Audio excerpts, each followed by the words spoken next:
امام طبرانی علیہ رحمہ اوسط میں مولا علی شیر خدا رضی اللہ تعالی عنہ آپ سے حدیث پاک روایت فرماتے ہیں۔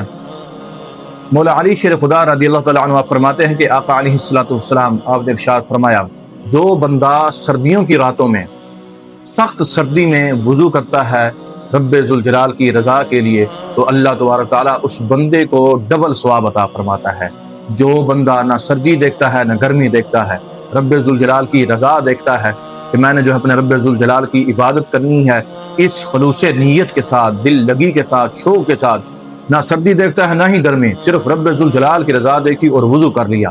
آقا علیہ الصلوۃ والسلام آپ نے ارشاد فرمایا کہ جو سخت سردی میں وضو کرتا ہے تو اللہ تبارک تعالیٰ اس بندے کو جو ہے اس کی نیت کے مطابق ڈبل ثواب عطا فرماتا ہے۔ تو کامل مومن وہی ہے جو نہ سردیوں سے ڈرے نہ ہی گرمیوں سے ڈرے، صرف رب ذوالجلال کا خوف ہو، رب ذوالجلال کی رضا مقصود ہو۔ جتنی اخلاص نیت ہوگی اللہ تبارک تعالیٰ اتنا ہی ثواب عطا فرمائے گا۔ اللہ تبارک تعالیٰ ہم سب کو جذبہ ایمانی، جذبہ جہادی عطا فرمائے، آمین۔